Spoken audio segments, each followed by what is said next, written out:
Hello student, કેમ છો? મજામાં? ઓકે, ચાલો આજે આપણે ગુજરાતીમાં ત્રીજા ચેપ્ટર વિશે વાત કરવાની છે, બરોબર? તો આપણું ત્રીજું ચેપ્ટર છે પરીક્ષા, જેનું નામ છે પરીક્ષા. આ એક બોધકથા છે. બોધકથા એટલે શું વિદ્યાર્થી મિત્રો? તો બોધકથા એટલે કે જેમાંથી આપણને કંઈક બોધ મળતો હોય તેની કથા એટલે કે બોધકથા. તો આપણે આ બોધકથાને અભ્યાસ કરતા પહેલા તેમાં આપણે લેખક પરિચય વિશે વાત કરીશું, બરોબર? તો એના લેખક છે પન્નાલાલ નાનાલાલ પટેલ. તેમના લેખક કોણ છે? પન્નાલાલ નાનાલાલ પટેલ.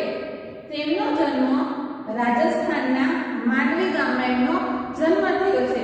ક્યારે થયો છે? તો ઈસવીસન 1912 એમનો જન્મ થયો છે. ક્યાં થયો છે? તો કે રાજસ્થાનના માંડવી ગામમાં. અને તેમનું મૃત્યુ ઈસવીસન 1988 એમનું મૃત્યુ થયું છે. હવે એના વિશે આપણે આગળ વધારે માહિતી મેળવીએ તો તેમણે નવલકથાઓ અને વાર્તા સંગ્રહો પણ આપ્યા છે. આપણે છઠ્ઠા ધોરણમાં પણ આ પન્નાલાલ પટેલનું એક કૃતિ અથવા તો કાવ્ય જે છે તે આપણે ભણી ગયા. હવે આપણે એનો વધારે પરિચય મેળવીએ. તેઓ ગુજરાતી સાહિત્યના પ્રથમ પંક્તિના સર્જક તરીકે ઓળખાય છે. તેઓ ગુજરાતી સાહિત્યમાં ખૂબ મહત્વનું સ્થાન ધરાવે છે. તેઓએ ગ્રામ જીવનનું અદ્ભુત નિરૂપણ કર્યું છે. તેમને રણજીતરામ સુવર્ણચંદ્રક અને ભારતીય જ્ઞાનપીઠ જેવા મહાન પુરસ્કારો પણ પ્રાપ્ત થયા છે. આ હતી લેખક પન્નાલાલ પટેલની પૂરી માહિતી. હવે આપણે પાઠ તરફ અભ્યાસ કરીશું. વિદ્યાર્થી મિત્રો, તમે તમારી ટેક્સ્ટબુક ખોલી રાખશો અને હું અહીં તમને સરસ મજાનો પાઠ સમજાવીશ. તો હવે આપણે પાઠનો અભ્યાસ કરીશું. ચાલો વિદ્યાર્થી મિત્રો, હવે તમે તમારી ટેક્સ્ટબુક ખોલી નાખી છે, બરોબર? તો હવે આપણે આ પાઠની શરૂઆત કરીએ. તો પાઠનું નામ છે પરીક્ષા. આ પાઠમાં શું છે તો જોઈએ આપણે કે ખેતરમાં પડેલા ઢોરને કાઢવા જતા પરીક્ષામાં મોડો પડેલો મહાદેવ ઈમાનદારીની પરીક્ષામાં પાસ થતો હોવાથી ઇન્સ્પેક્ટર એને પરીક્ષામાં બેસવા દે છે. આ વાત અહીં રસપ્રદ રીતે કહેવાય છે. વિદ્યાર્થી મિત્રો, આ પાઠમાં શું કહેવાયું છે કે આમાં એક છોકરો છે જેનું નામ છે મહાદેવ. તે છોકરો પરીક્ષા સમયે પહોંચી શકતો નથી. તો તે શું કામે નથી પહોંચી શકતો તેનું કારણ અહીં સરસ રીતે વર્ણવાયું છે. અને તેમાં તે મોડો પહોંચે છે છતાં તેને ઇન્સ્પેક્ટર કેવી રીતે તેને પાસ કરી દે છે અને કેવી રીતે તેને પરીક્ષામાં લે છે તેના વિશે આ પરીક્ષા પાઠમાં વાત કરવામાં આવી છે. તો હવે આપણે આગળ જોઈએ. સૂર્ય ઉગ્યો, ઘઉં ચણાના મોલ ઉપર સોનું છાંટવા લાગ્યું. એટલે કે ઘઉં ચણાના મોલ ઉપર સોનું છાંટવા લાગ્યું. એટલે કે સૂર્ય જ્યારે ઉગે છે ત્યારે તેના કિરણો કેવા સરસ રીતે આખા ખેતરમાં પથરાઈ જાય છે તેની વાત કરી છે. તો શબ્દાર્થ આપણે જોઈએ કે મોલ એટલે શું? તો વિદ્યાર્થી મિત્રો, મોલ એટલે કે પાક.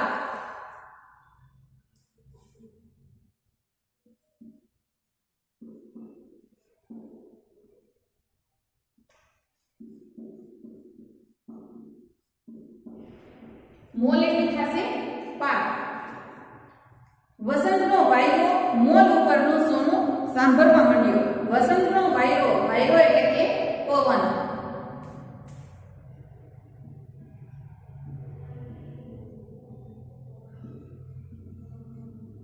વસંતનો પવન મોલ ઉપર એટલે કે પાક ઉપર સોનું સાંભળવા માંડ્યું એટલે કે એકઠું કરવા માંડ્યું. પક્ષીઓનું ટોળું વાયરાની પાછળ પડ્યું. પાંખોનો વીંઝણો વીંઝતું હવામાનનું સોનું ધરતી ઉપર પાછું ધકેલાતું હતું. એટલે કે પાંખોનો વીંઝણો, વીંઝણો એટલે કે પંખો.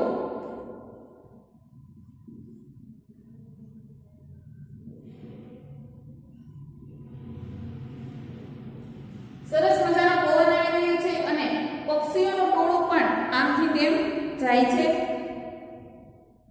ગામમાંથી ગાય ભેંસનું ધણ છૂટ્યું. ગાય ભેંસનું ધણ છૂટ્યું એટલે કે તે ગામમાંથી આમ આવે છે ત્યારે ગાય ભેંસનું સરસ મજાનું ધણ છૂટ્યું. ધણ એટલે કે ગાયનું ટોળું. ધણનો અર્થ શું થશે? ગાયનું ટોળું.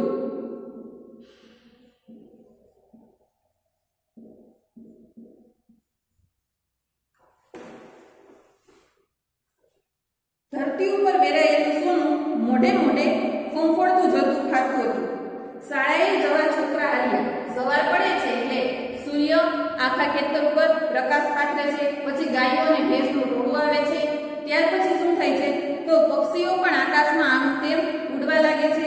ત્યારે સવારે શાળાએ છોકરા હાલ્યા જાય છે મોલ જોતા, એટલે કે સરસ મજાનો પાક જોતા તે ચાલતા હોય છે. હવા ખાતા પક્ષીઓના માળા પાડતા ખેતર શેઢેથી પસાર થતી રૂપેરી પગદંડી પર સોનેરી પગલા પાડતા, એટલે કે તે ચાલ્યા જાય છે ત્યારે સવારનો સરસ મજાનું કુદરતી વાતાવરણ છે તેમાં તે શાંતિથી ચાલ્યા જાય છે. એક છોકરો બોલી ઉઠ્યો, ઉપાડો પગ, આજે મારે પરીક્ષા આપવાની છે, ઇન્સ્પેક્ટર સાહેબ કાલના આવેલા છે. ત્યારે એમાંથી મસ્કરી કરતો એક છોકરો બીજો બોલ્યો કે તારે આપવાની છે, અમારે શું? તે શું કહે છે કે પરીક્ષા તો તારે આપવાની છે, અમારે શું છે? અમને ઓછી શિષ્યવૃત્તિ મેળવવાની છે.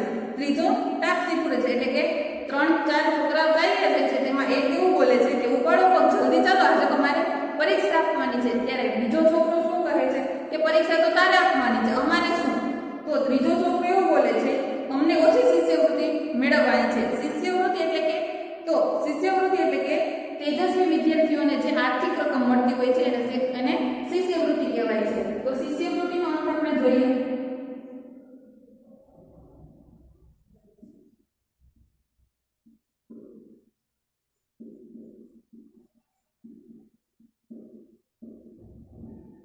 શિષ્યવૃત્તિ એટલે કે આર્થિક રકમ જે તેજસ્વી વિદ્યાર્થીઓ હોય છે તેને આ શિષ્યવૃત્તિ આપવામાં આવે છે. તો ત્રીજાએ એવું કહ્યું છે. પછી આગળ જોઈએ, તમે અરજી કરો તો તમને મળે, પણ તમે કંઈ મારા જેવા ગરીબ નથી, પહેલો બોલ્યો. તો પહેલાએ શું કહ્યું કે તમે અરજી કરો પરીક્ષાની તો તમને પણ શિષ્યવૃત્તિ મળે, તમે કંઈ મારા જેવા ગરીબ તો નથી. પણ તને જ ક્યાં મળી છે? તમારા 10ની પરીક્ષા લેશે ત્યારે ને મહાદેવ, વડાએ કહ્યું. ને કેમ જાણ્યું કે પહેલા 3માં તું આવી, ચોથોય વાતમાં પડ્યો? તો ચોથો છોકરો એવું બોલ્યો કે તે એવું કેમ નક્કી કરેલું કે તને શિષ્યવૃત્તિ મળશે? એમ તો નહીં, પણ પહેલો આવીશ, મહાદેવે સગર્વ કહ્યું. તો મહાદેવ નામનો છોકરો છે તેણે શું કહ્યું કે એવું તો નથી કહેતો કે હું પરીક્ષામાં પાછળ રહીશ, પણ પહેલો આવીશ ખરા. ક્યારે કહેવાય નહીં હો મહાદેવ, વડાએ કહ્યું. આડે દિવસે દોડે ને દશેરાએ ઘોડું નહીં દોડે, એટલે કે આડે દિવસે દોડે અને દશેરાએ ઘોડું નહીં દોડે. તો આ એક કહેવત છે, દશેરાએ ઘોડું નહીં દોડે. તેનો શું અર્થ થાય કે જ્યારે સમય આવે ત્યારે જે વસ્તુ કરે તે યોગ્ય છે, પણ સમય ન હોય અને જે વસ્તુ કરીએ તે યોગ્ય નથી. એટલે કહેવાય કે દશેરાએ ઘોડું નહીં દોડે. ન શું દોડે એવી પાટી મિલાવું કે ત્રીજો વચ્ચે બોલ્યો, મણિયાને તું કમ ન જાણતો, છઠ્ઠામાં પહેલે નંબરે આવ્યો હતો ને વળી. તે શું કહે છે કે મણિયાને તું કમ ન જાણતો, એટલે કે તે નબળો વિદ્યાર્થી નથી, તે છઠ્ઠામાં પ્રથમ નંબરે આવેલો હતો. એ તો હું માનતો. ચોથો બોલી ઉઠ્યો, ને નટુડો ઓછો છે કે એમાં પાછા એના બાપા હેડમાસ્ટર છે. બીજાએ ત્રીજી વાત કરી, મને તો લાગે છે વચુડાના મામા મામલતદાર છે, તેથી એને તો મળવાની જ. એટલે કે એને તો એવું કહ્યું કે એના મામા તો મામલતદાર છે, એટલે એને તો કદાચ સારી પરીક્ષા પાસ કરી દેશે, એટલે એને તો શિષ્યવૃત્તિ મળવાની જ છે. પછી આગળ જોઈએ, ને ધનશંકરના માસા એ જ મને કહેતો હતો કે વિદ્યાધિકારીના હેડ ક્લાર્ક છે, એમના હાથમાં જ બધું છે. એને શું કહે છે કે ધનશંકરની વાત કરે છે. તો ધનશંકરના તો માસા શું છે? વિદ્યાધિકારીના હેડ ક્લાર્ક. વિદ્યાધિકારી એટલે કે કેળવણી અધિકારી. વિદ્યાધિકારી એટલે કે શું કહેવાય? તો કેળવણી અધિકારી. અને હેડ ક્લાર્ક એટલે કે મુખ્ય કારકુન. જે હેડ હોય છે સ્કૂલના એને શું કહેવાય? મુખ્ય કારકુન. એમના હાથમાં જ બધું છે, એટલે તો પાસ થવાનો જ છે. પછી આગળ જોઈએ, મહાદેવ ન ડગ્યો, નારેના એવું હોત તો પરીક્ષા જ ન લે, ખાલી તમને ઘોડા દોડાવો છો. તો મહાદેવે શું કર્યું કે એવું કંઈ હોય નહીં કે આના પપ્પા આ હેડમાસ્ટર છે, આના માસા આ છે, તો એને પરીક્ષામાં પાસ કરી દે, એવું કશું હોતું જ નથી. જો એ લોકોને એવું જ કરવું હોય તો પરીક્ષા જ ન લે ને. વડાએ કહ્યું, ઠીક ભાઈ, જોઈએ છીએ ને, મામાનું ઘર કેટલે ને દીવો બળે એટલે. તો એણે શું કહ્યું કે જોઈએ છીએ આપણે બધા. હા, દીવો બળે એટલે પહેલો નંબર લાવો. મહાદેવ તાનમાં હતો. મહાદેવ સરસ મજાના તાનમાં હતો તેને કહ્યું કે હા હું તમને પહેલો નંબર લાવીને બતાવીશ. પછી આગળ જોઈએ શું થાય છે. સારું તો કેમ ભાઈ શંકા? ત્રીજાએ વડા પાસે ટેકો માંગ્યો. હા વળી, આપણા ગામનું નાક રહેશે. પેલો આવીશ તો દર મહિને 15 રૂપિયા, બીજાને 10 ને ત્રીજો આવીશ તોય 5. પાંચે ક્યાં છે ગાંડા? એટલે કે જો પહેલો નંબર આવીશ તો તને દર મહિને 15 રૂપિયા મળશે અને બીજાને 10 એટલે કે બીજા નંબરને 10 રૂપિયા અને ત્રીજા નંબર આવશે તો ત્રીજા નંબરને 5 રૂપિયા. ત્રીજાએ લાગ સાધ્યું એટલે કે ત્રીજાએ થોડુંક મસ્કરીથી બોલ્યું ને આપણને ઉજાણી મળશે. ચોથાએ પાકું કહ્યું. એને મહાદેવ નક્કી.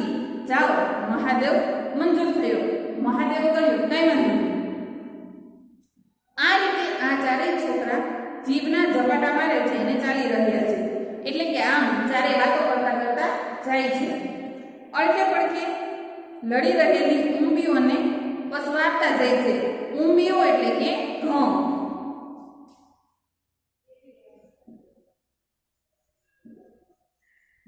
ઊંબીઓ એટલે શું થશે?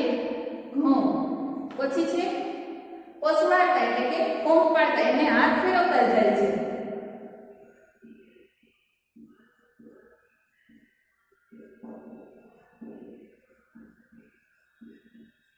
પસવારતા એટલે કે પંપાળતા તે ઘઉંને હાથ ફેરવતા જાય છે. મોલ ઉપર બેસવા જતા પક્ષીઓ ઉડાડતા જાય છે. એટલે કે ઘઉંના પાક ઉપર જે પક્ષીઓ બેઠા હોય છે તો તેને પણ ઉડાડતા જાય છે. દૂર દેખાતા ઝાડના ઝુંડમાં નિશાળ સામે લાંબી નજર નાખે છે. ચારે દિશે પથરાઈ રહેલા મોલની ઉપર નજર એમની ફરતી રહે છે. એટલે કે તે ચાલ્યા જાય છે ત્યારે ઘઉંને હાથ ફેરવતા જાય છે. પછી તેમ મોલ ઉપર જો પક્ષી બેઠા હોય તો પક્ષીને પણ તે ઉડાડતા જાય છે. આમ દૂર સુધી જોવે તો તેને બધા મોલ જ દેખાય છે. એકાએક મહાદેવની નજર થંભી જાય છે. એટલે કે તેની નજર અચાનક જ થંભી જાય છે. અટકીને ઊભો રહે છે. બોલી પડે છે ખાઈ જવાની. પેલા ત્રણે અટકે છે. મહાદેવની નજર ભેગી નજરને ગૂંથે છે. પેલી બાજુના ખેતર તરફ જુએ છે. પાણી સરખો કૂણો કૂણો ઘઉંનો મોલ છે. તે અચાનક જ ઊભો રહી જાય છે. તેને કશું દેખાય છે એટલે કે તે પેલી બાજુ ઊભો રહી જાય છે. સારસ પક્ષી તરતું હોય એવી એક ગાય છે. ધીમે ધીમે ચાલે છે અને ખાતી જાય છે. ત્યાં વચ્ચે શું આવે છે? એક ગાય દેખાય છે ને એટલે મહાદેવ ઊભો રહી જાય છે અને એ ગાય શું કરે છે તો કે જે કૂણા કૂણા ઘઉંના મોલ છે તેને ખાય છે. કાપલો કાઢી નાખવાની. મહાદેવના પગ જમીન સાથે જકડાઈ ગયેલા લાગતા હતા. તારી માસીના ખેતરમાં લાગે છે. શંકાએ અટક કરી. ત્રીજાએ કહ્યું શેઢા પર છે. તેણે શું કહ્યું કે તે ખેતરમાં લાગે છે તો પેલાએ કહ્યું કે ના તે શેઢા પર છે. મહાદેવ વિચારનો હતો. બોલ્યો તે પણ વિચારતો હોય એવી રીતે. આ પે કે પેલી પા આવી રીતના તે વિચારતો બોલતો હતો. પણ ખાવાની તો ભમ જ ને. એટલે કે પણ તે ખાસે તો ભમ જ ને. ગામ તરફ એને નજર દોડાવી.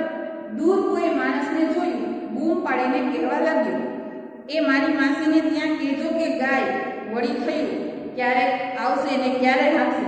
એટલે કે પેલા કોઈ ત્યાંથી નીકળ્યું હશે એટલે એને કહ્યું કે ઘરે કહેતા જજો કે ત્યાં ગાય આવી છે. પછી વળી એને મનમાં એવું થયું કે ક્યારે આવશે અને ક્યારે ગાયને કાઢશે. એટલામાં તો કાપલો કાઢી નાખશે. એટલામાં તો ગાય ઘણું બધું ખાઈ જશે. મહાદેવને શંકા સામે દફતર તર્યું. લઈને શંકા ગાયને હું હાંકતો આવું. તેણે લાગ્યું કે ચાલો ગાયને હું હાંકતો આવું. શંકાએ દફતર લીધું. એટલે કે શંકાએ દફતર લઈ લીધું. યાદ આવ્યું તારે લે પરીક્ષા છે ને. તેણે કહ્યું તે દફતર શા માટે મને આપી દીધું? તારે તો પરીક્ષા છે ને. આવ્યો મહાદેવે પાટી લગાવી. મોલ ઉપર ઉડતી ઉડતી સમડી જતી હોય એવું એનું માથું દેખાતું હતું. કહેતો હતો તમ તમારે હેડતા થાવ. આવ્યો છું તો આમ.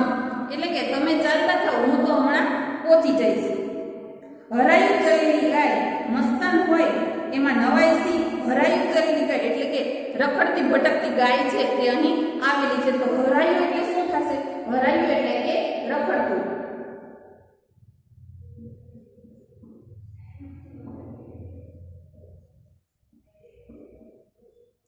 હરાયું એટલે કે રખડતું. તો રખડતી ગાય છે ત્યાં આવેલી છે. ત્યાર પછી જે મસ્તાન હોય એમાં નવાઈસી એટલે કે મધ ભર્યું હોય તેમાં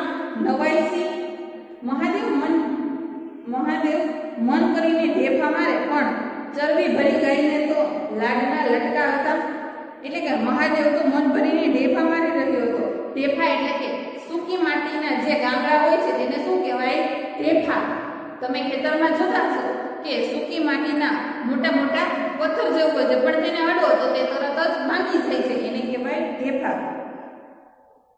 અને ચરબી ભરી ગાયને તો લાડના લટકા હતા, એટલે કે તે ગાયને તો ગમતી બાબત હતી. ગાયને તો શું ગમે છે? તે સૂકું ઘાસ એને સરસ ગમે છે અને તે ખાય છે. એટલે એટલામાં સોટું પણ ન હતું. સોટું એટલે કે સોટી, એટલામાં કોઈ લાકડી ન હતી કે તે ગાયને કાઢી શકે બહાર. સેડા ઉપરથી આંકડાનો એક દોરો ભાંગ્યો, પણ ગાયને તો ચમરી જાણે શરીર પરથી માખો ઉડતી હતી. સેડા ઉપરથી આંકડાનો એક દોરો ભાંગ્યો, પણ ગાયને તો ચમરી જાણે શરીર પરથી માખો જ ઉડતી હોય. એટલે કે આંકડાનો એક ઝાડ છે તેમાંથી એને લાકડી જેવું કાપ્યું અને તે ગાયને મારી, પણ ગાયને તો એટલા મોટા શરીરમાં કઈ અસર જ નથી. એને તો એવું લાગ્યું કે જાણે માખો ઉડતી હોય. માખો એટલે કે એક માખી છે તે જાણે ઉડતી હોય એવું એને લાગ્યું.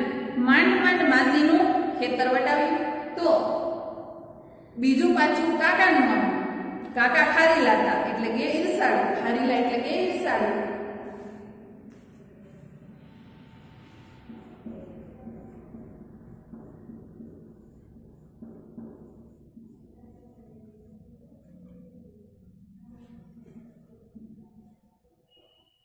પણ એટલે કઈ ગાયને ઘઉં ખાવા દેવાય?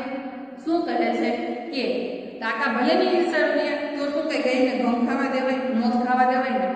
તો ત્રીજું ખેતર ગામના એક ગરીબનું હતું. મહાદેવને થયું ના ના, નારજી કાકાને આટલું એક ખેતર છે ને કાપલો કાઢી નાખશે તો ત્યાંથી ગાય પહેલા ખેતરમાંથી બીજાના ખેતરમાં આવી, બીજા ખેતરમાંથી ત્રીજા ખેતરમાં આવી, ત્યાર પછી ત્રીજું ખેતર એક ગરીબનું હતું. તો મહાદેવને શું થયું કે ના ના, નારજી કાકાને આટલું એક ખેતર જ છે, કાપલો કાઢી નાખશે. તો મહાદેવને દયા આવી કે નારજી કાકાનું એકને એક જ ખેતર છે, જો ગાય આ બધો પાકીનો ખાઈ જશે તો શું થશે? નારજી કાકા પાસે કંઈ વધશે નહીં.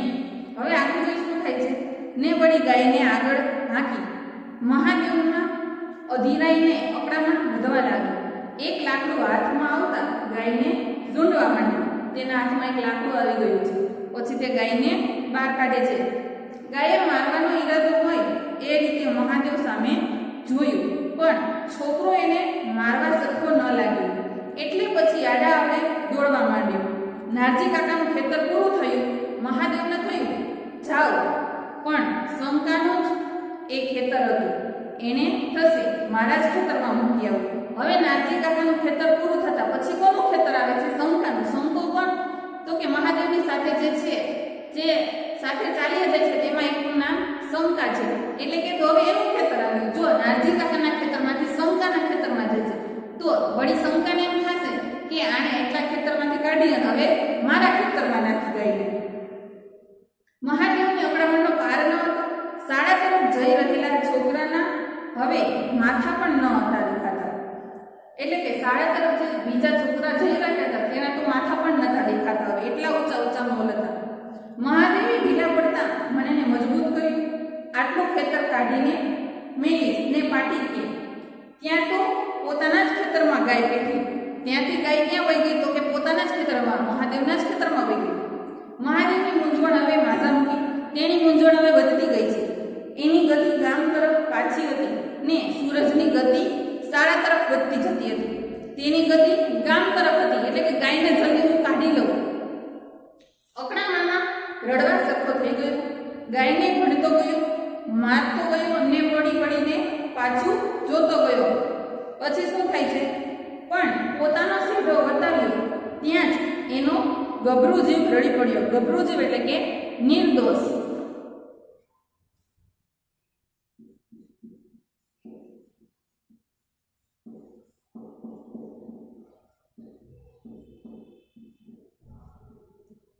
ગભરું જીવ એટલે કે નિર્દોષ. ત્યાં એનો નિર્દોષ જીવ રડી પડ્યો.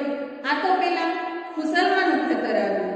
એમને કોઈ હણ આપનાર તો છે નહીં ને ગામમાંથી લોકોના હળ માંગીને આટલું ખેતર વવરાવ્યું છે, એટલે હાકી લાગી મેલીને ખુશાલમાના ખેતરમાં મેળવી.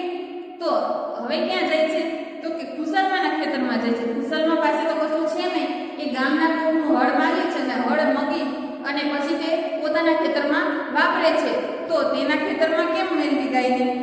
ને ભલો મહાદેવ રડતો ગયો, માથા ઉપર આવવા કરતા સૂરજ સામે જોતો ગયો ને અલમસ્ત ગાયને ઝૂડતો રહ્યો. આટલું કરતા કરતા સૂરજ માથા આવી ગયો. સૂરજ માથા આવ્યો એટલે કે બપોર થઈ ગઈ, પણ છતાં ગાય નીકળતી નથી. એમાં વળી વાડ વળી કાઢવી ક્યાંથી ને? તેમાં પણ ખેતરમાં આડી જે વાડ હોય છે તેને વાડ મળે છે. તો હવે ગાયને કાઢવી કઈ રીતે? ને મૂંઝાયેલો મહાદેવ વાડમાં છીંડું પાડતો ગયો, નાકને સીકતો ગયો, પસીનો લૂછતો ગયો ને રડતો રડતો પાછી પડેલી ગાયને બાંધતો ગયો.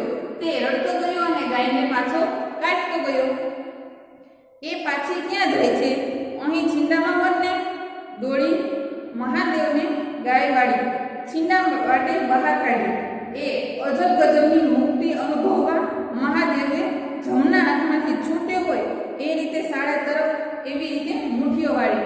એટલે કે આટલું બધું સંકટમાંથી તેમ માંડ કરીને બહાર નીકળો હોય, જમણા હાથમાંથી છૂટવું એટલે કે મૃત્યુના મુખમાંથી જે માંડ કરીને બહાર નીકળતો હોય એવી રીતે મહાદેવ હાંફતો હાંફતો શાળા તરફ જાય છે, કારણ કે તેને શાળાએ પરીક્ષા આપવાની છે. મોલની સપાટીએ સનાન કરતો છૂટેલો તોપનો કોઈ ગોળો જોઈ લ્યો, એટલે કે તે સનાન કરતો શાળાએ જાય છે. પણ પહોંચ્યો ત્યારે શિષ્યવૃત્તિની પરીક્ષા શરૂ થઈ ચૂકેલી હતી. તે જ્યારે શાળાએ પહોંચ્યો ત્યાં સુધીમાં તો શિષ્યવૃત્તિની પરીક્ષા શરૂ થઈ ગઈ હતી. 10મા વિદ્યાર્થી તરીકે શિક્ષકે અને ઇન્સ્પેક્ટરે આગળ ઊભો કર્યો. તે વર્ગખંડમાં પાછળ આવે છે, એટલા માટે એને ઇન્સ્પેક્ટર અને શાળાના જે શિક્ષક છે તેણે એને ઊભો રાખ્યો. ઇન્સ્પેક્ટરે મહાદેવ સામે જોયું. એનો આખો ચહેરો આંસુથી ભરાયેલો હતો. અંગે પણ પસીનામાં રેબઝેબ હતો, એટલે કે તે રડતો રડતો આવે છે અને જ્યારે દોડતો દોડતો આવે છે એટલે તેને ખૂબ જ પરસેવો થાય છે, એટલે તે પસીનાથી રેબઝેબ હતો. એણે સવાલ કર્યો, કેમ ભાઈ મોડો પડ્યો? મહાદેવ રડતો ગયો અને પોતાની કથની કહેતો ગયો. મહાદેવ રડતો ગયો અને પોતે કેવી રીતે મોડો થયો છે તેની આખી વાત એને કહેતો ગયો. ઘઉંના મોલમાંથી ગાય હાંકવા ગયો તો સાહેબ, જતા તો જઈ ગયો, પણ મારે આ ગાયને કોના ખેતરમાં છોડવી સાહેબ? એટલે પછી ખેતરોની બહાર ગાયને કાઢવા રહ્યો. એમાં મને એટલે કે તેણે કહ્યું કે આ ગાય ખેતરમાં આવી છે, પછી બધાના ખેતરમાંથી બહાર કાઢતો ગયો તો આટલો ટાઈમ થઈ ગયો, એટલા માટે આવું થયું. ઇન્સ્પેક્ટરે જોયું તો મહાદેવની આંખોમાં આંસુ ન હતા, પણ માનવતાની સરવાણી હતી. સરવાણી એટલે કે નાનું ઝરણું.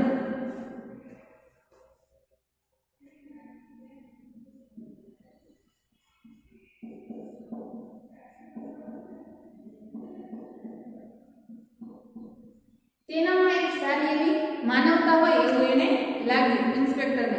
તો સરવાણી એટલે કે નાનું ઝરણું. પોતાને પૂછતી હતી, કોના મોલમાં મારે હરાઈ ગાયને મૂકવી સાહેબ? આપ જ કહો.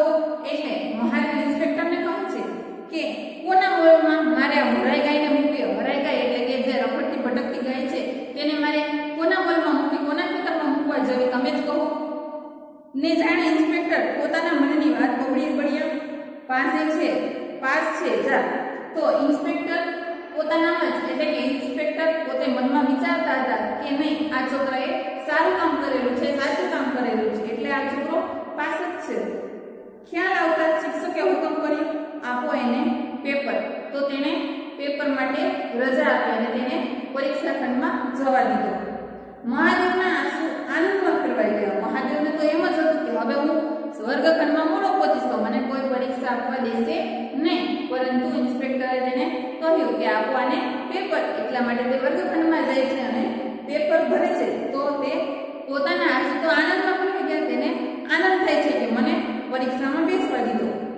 અંગ ઉપરના પસીનામાં પ્રકાશે શક્તિએ પ્રવેશ કર્યો. પેપર લઈને મંડી પડ્યું અને તે પેપર ભરવા લાગ્યો. તો વિદ્યાર્થી મિત્રો, તમને આમાંથી શું શીખ મળી?